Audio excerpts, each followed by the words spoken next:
আসসালামু আলাইকুম রহমতুল্লাহি ওবরকাতুহু ভিউয়ার্স। আজকে গ্রাম বাংলার গ্রাম অঞ্চলের আমরা যে গ্রামে বসবাস করে থাকি সেই গ্রামের ধানের চাষ আপনাদেরকে দেখাবো। পাশাপাশি দেখি কতদূর কি দেখানো যায়। মাঠ ভরা ধান রয়েছে, দেখতে পাচ্ছেন ধানগুলা অলরেডি পেকে গেছে, হয়তো দু একদিনের ভিতরেই কাটবে চাষিরা, কেটে ঝেড়ে তারপর তারা ঘরে তুলবেন। তো আপনাদেরকে একটু দেখাই। দেখেন আল্লাহ পাক আসলে কি পরিমাণে ধান, মাঠ ভরা ধান দিয়েছেন এবং ধানে খুবই সুন্দর ফলন হয়েছে, খুব সুন্দর ফলন হয়েছে ধানে। হ্যাঁ, দেখতে পাচ্ছেন, মাশাআল্লাহ মাশাআল্লাহ মাশাআল্লাহ। ভাই বোন বন্ধুদের জন্য আনন্দ সংবাদ। এখন থেকে নিয়মিত ভাবে প্রতি সোমবার ও বৃহস্পতিবার সপ্তাহে 2 দিন বেগমপুর বাজারে ছাগলের বিরাট হাট বসিবে। ধান দেখাই আমি। বেলা 1টা হতে উক্ত ছাগলের হাটে দেখতে পাচ্ছেন প্রদর্শনী ক্ষেত, মানে এখানে রূপা প্রদর্শনী প্লট, মানে একটা ঔষধ কোম্পানি, তাদের এই ঔষধ এখানে ব্যবহার করে তারা বুঝিয়েছে যে তাদের এই ধানগুলা পরিচর্যা করেছে, তাদের ঔষধ ব্যবহার করে, সেই জন্য ফসলটা ভালো হয়েছে। প্রদর্শনী প্লট, ওই যে একটা সাইনবোর্ড রয়েছে দেখতে পাচ্ছেন। তো আমি দেখানোর চেষ্টা করি আপনাদেরকে। মাঠ ভরা ধান, মাশাআল্লাহ মাশাআল্লাহ মাশাআল্লাহ। মাঠ প্রচুর, যেহেতু ক্ষেতের মধ্যে যেতে পারছি না, আমি রাস্তা দিয়ে হাঁটছি, তো দেখাই যতদূর পারি আর কি।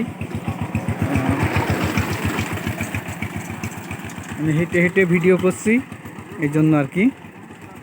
সাথে রাস্তা রয়েছে, এই যে রাস্তা দিয়ে হাঁটছি আর ভিডিও করছি আপনাদের দেখানোর জন্য। এই কি ব্যাপার? হ্যাঁ ভালো তো, তুমি আছে দোকান বন্ধ করে কোনে গেলে? ধান কাটতে গেলে? কাটা হয়ে গেছে? ঠিক আছে, দোকান খুলবা যে দাদা? আচ্ছা। আমাদের পাড়ার পাশেই একটা পাড়া, সেখানে তাদের বসবাস। ওনারা হিন্দু সম্প্রদায়ের মানুষ, আমাদের সাথে মিলেমিশে থাকে, আমরাও মিলেমিশে থাকি। আমাদের এখানে কোনো মানে অন্য ধর্মের মানুষের সাথে কোনো ভেদাভেদ নাই। আমাদের সাথে হিন্দুদের কখনো কোনো সময়ের জন্য কোনো গণ্ডগোল ফ্যাসাদ হয়ে থাকে না, আমরা মিলেমিশেই থাকি, ওরাও আমাদের সাথে মিলেমিশে থাকে। তো আপনাদেরকে দেখানোর চেষ্টা করছি। এই ধানটা অবশ্য এখনও পাকেনি, কাঁচা রয়েছে এখনও, এটা কাঁচা রয়েছে এখনও, এটা এখনও পাকেনি। এটা রাস্তা, গ্রামের রাস্তা। আমাদের গ্রামের আশপাশে, আমাদের জেলা থানার রাস্তাগুলো খুবই পরিপাটি, মানে ভাঙ্গাচূড়া নাই, সবই এরকম পিচ করা রাস্তা। দেখতে পাচ্ছেন এই ধানগুলো এখনও কাটার উপযোগী হয়নি, ওইগুলা হয়ে গেছে। ওই দূরে যেগুলো দেখতে পাচ্ছেন লালচে রং হয়েছে, এগুলো কাটার উপযোগী হয়েছে, কিন্তু এগুলো এখনও হয়নি।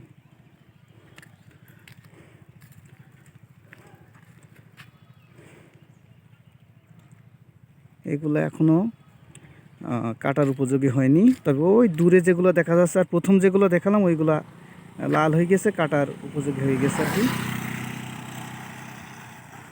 তো এই ধান চাষ করতে গেলে আসলে প্রথমে চাষিরা, কৃষকেরা যেটা করে থাকে সেটা হচ্ছে আপনার প্রথমে জমি তৈরি করে নিয়ে থাকেন। সেটা হচ্ছে আপনার নাঙ্গল বা পাওয়ার টিলার যেটা আছে, ট্র্যাক্টর আছে, এগুলো দিয়ে চাষ করে নেয়। তারপরে জমিতে সার কীটনাশক ব্যবহার করে, এরপরে যারা মজুর জন বলে থাকে আমাদের এলাকায়, যারা ধান কাটে, অনেক সময় মেশিনে কাটে, তবে এই ধানটা মেশিনে কাটে না, এই ধানটা কেটে থাকে আপনার হাতে। হ্যাঁ, মজুররা হাতে কেটে থাকে, কৃষকরা এই যে এই ক্ষেতটা দেখছেন, এটা কেটে চাষিরা, ওনারা যার জমি তিনি কেটে নিয়ে চলে গেছে, হয়তো অন্য চাষ করবে এরপরে। এইটাই শুধু কেটেছে এই মাঠটায়, আর দেখছি না যে কোথাও কাটতে। তো এরপরে মনে করেন যে যখন ধান জমি তৈরি হয়ে যায়, তখন ওরা কৃষকেরা ধানে যে পাতো দিয়ে থাকে, পাতো বলে থাকে, চারা, ছোট চারা, ওই চারাগুলা তখন রোপণ করে। রোপণ করার পর কাদা পানি করে রোপণ করে, এরপরে মনে করেন যে কিছুদিন গেলে ধান হাটকিয়ে দেওয়া বলা হয়, মানে ওই হাত দিয়ে কাদাগুলাকে সরিয়ে দেয়, হ্যাঁ, এক জায়গা থেকে আর এক জায়গায় সরিয়ে দেওয়ার পরে ধান আস্তে আস্তে গাছগুলা বড় হতে থাকে, সার কীটনাশক মাঝে মধ্যে দিতে থাকে।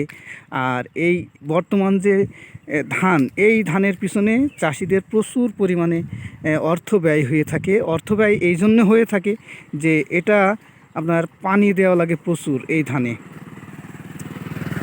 ধানে প্রচুর পরিমাণে পানি দেওয়া লাগে, হ্যাঁ, যেহেতু বৃষ্টির মৌসুম থাকে না, এই জন্য স্যালো ইঞ্জিন বা ইলেকট্রিক মোটর দ্বারা পানি চাষিরা তাদের এই ক্ষেতে জমিতে ধানে দিয়ে থাকেন। আসলে কি বলবো, গ্রাম বাংলা আসলে অপূর্ব। আমরা গ্রামে বসবাস করে থাকি। গ্রামের সৌন্দর্য যে আমরা কি বলবো খোলামেলাভাবে নিঃশ্বাস নিয়ে থাকি, শ্বাস নিয়ে থাকি, এটা আসলে যারা গ্রামে বসবাস করে থাকে এরা ছাড়া কেউ উপলব্ধি করতে পারবে না। ঠিক আছে, আমরা তো মনে করেন যে অনেক মানে শান্তিতে আছি, ভালো লাগে। শহরের কোলাহল নাই, গাড়ির হর্ন বাজে না কানে, শব্দ দূষণ নাই, হ্যাঁ, আমরা একেবারে নিরিবিলি থাকি। আমরা একদমই নিরিবিলি থাকি, একবারে নিরিবিলি। দেখেই বুঝতে পারছেন যে আসলে আমি যেটা ভিডিও করে আপনাদের দেখেছি যে কত সুন্দর গ্রামগঞ্জের। দেখেন, যে কেউ মুগ্ধ হবে, যে কেউই মুগ্ধ হবে গ্রামের এমন পরিবেশ দেখলে। আসলে শহরের মানুষ যদি গ্রামে আসে তাহলে তো তারা মানে মুগ্ধ হবেই, নিঃসন্দেহে তারা মুগ্ধ হবে। কারণ গ্রামের এত সুন্দর পরিবেশ যা বলার মতো না। তবে গ্রামের 12 মাসই পরিবেশ সুন্দর থাকে। শীতের সময় আরও বেশি ভালো থাকে, যেহেতু গরমে একটু টেম্পারেচার তাপমাত্রা বেশি থাকে, তারপরেও বাতাস বয়, আলহামদুলিল্লাহ বাতাস হয়, সমস্যা নাই, মোটামুটি ভালো। তো এই হচ্ছে আমাদের গ্রাম বাংলার অপরূপ সৌন্দর্যে ঘেরা ধানের ক্ষেত দেখতে পেলেন। এই ধান চাষিরা তারা চাষ করে তৈরি করে ঘরে তুলে তারপরে ধান বিক্রি করেন। সেই ধান বিক্রি করার পর সেই ধান থেকে চাউল হয়, চাউল থেকে বিভিন্ন জায়গায় দেশের বিভিন্ন প্রান্তে দেশ বিদেশে রপ্তানি হয়ে থাকে এবং সকলেই সেই ধানের ভাত খেয়ে জীবনযাপন করে থাকে, এটা আর কি। তো